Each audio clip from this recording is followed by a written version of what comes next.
ছাড়া এসএসএফ কে আমি with due respect, SSF এর প্রত্যেকটা অফিসার ডিপিসি কোর্স করা থাকে, থাইল্যান্ড থেকে কোর্স করে নিয়েছে, তারা ওয়েল ডেকোরেটেড।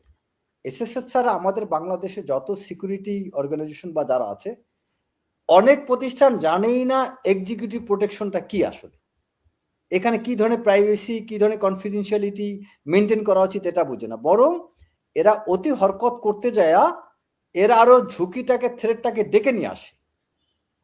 যেমন ধরেন আমরা অনেক বিদেশি অর্গানাইজেশন আমরা কি করি, অনেক ক্ষেত্রে আছে আমরা অনেক কিছু প্রোটেকশনের নামে আমরা অনেক কিছু করি না। ওইটা করি না এই জন্য যে ওইটা যদি করতে যাই, করতে গেলে আমরা আরো ওই জিনিসটাকে আমরা আরো বেশি হাইলাইটেড করে ফেললাম, ওইটার দ্বারা আমরা টার্গেটটাকে আরো বেশি সবার কাছে নজরে এনে দিলাম। আপনি একটা ভিআইপি মুভমেন্টে করার ক্ষেত্রে যখন চতুর্দিকে আপনার সাউন্ড টাউন মুভমেন্ট, বিভিন্ন ইউনিফর্ম ফর্মের লোকগুলো দৌড়াদৌড়ি করবে, তখন এটা দ্বারা কি আপনি টার্গেটটাকে আরো ভিজিবল করে দিলেন।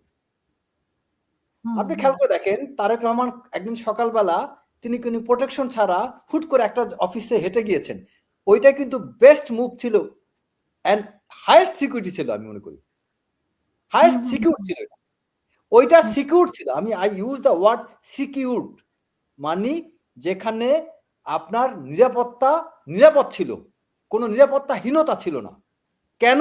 কারণ উনি টার্গেটেড ছিলেন না, উনি এক্সপোজ ছিলেন না, উনি টাইমটা কাউকে জানান নাই, এবং উনি খুব নর্মাল মানুষের সাথে মার্জ হয়ে স্বাভাবিকভাবে চলাফেরা করেছেন। আর উনি যদি পুরা প্রোটোকল এইটা ওইটা নিয়ে মুভ করতেন, এতে ঝুঁকি বাড়তো। এবং আরেকটা বিষয় মনে করেন, আপনি খেয়াল রাখবেন 14 সালের দিকে ম্যাডাম জিয়াকে কিন্তু নিরাপত্তার নামে জনবিচ্ছিন্ন করা হয়েছিল। ম্যাডামের কাছে তখন অনেক মানুষ পৌঁছাইতে পারতো না। 14 থেকে 18-তে বিএনপির কিছু ব্যর্থতার জন্য জনবিচ্ছিন্নতা অন্যতম দায়ী একটা বিষয়। অনেক নেতাকর্মীরা ফ্রাস্ট্রেটেড ছিল, ম্যাডামের কাছে যাইতে পারতো না। আমি মনে করি তারেক রহমানকে জন্য জনবিচ্ছিন্ন করা না হয় নিরাপত্তা নামে। তারেক রহমান বুঝতে হবে তিনি 17 বছর পর বাংলাদেশে আসছেন, তার কাছে মানুষ যেতে চাইবে। আপনাদের নজরদারি বাড়ান, সার্ভিলেন্স পাওয়ার বাড়ান। এই ঠেলা ঠেলি নিজের লোকগুলো, আপনি ওই যে 25 তারিখে যখন উনি স্টেজে দাঁড়াইলেন, সেখানে দেখা গেছে মির্জা আব্বাস, ফখরুল ইসলাম আলমগীর তারাও ধারে কাছে দাঁড়াইতে পারেন না। আরে ভাই, তারা যদি সন্দেহভাজন হয় তারা স্টেজে দাঁড়াইতে দিচ্ছেন কেন? আমার পয়েন্টটা খেয়াল করেন। যদি মির্জা ফখরুল ইসলাম আলমগীর, আপনার মির্জা আব্বাস, গয়েশ্বর রায়, আপনার ওখানে অন্যান্য নেতা যারা আছে, তারা যদি সন্দেহভাজনী হয়, রুহুল কবির রিজভী, এরা যদি সন্দেহভাজনী হয়, তাহলে তাদেরকে স্টেজে দাঁড়াইতে দিচ্ছেন কেন? স্টেজে উঠছে মানে তাদের security clearance taken, they are cleared from all threats. স্টেজে দাঁড়ানো মানে সবাই মুক্ত, তারা সিকিউর। এই ব্যক্তিদের সামনে ওখানে কোনো সিকিউরিটি লোক থাকা দরকার নাই। স্টেজে থাকবে নেতারা, শুধু থাকবে তারেক রহমান, বিএনপি নেতারা থাকবে।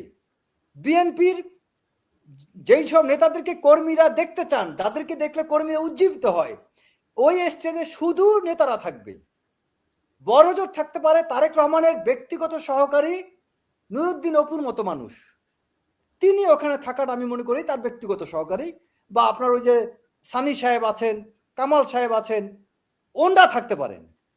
সিকিউরিটি নামে কোনো মানুষ স্টেজে থাকার প্রয়োজনীয়তা ওই মুহূর্তে ছিল না।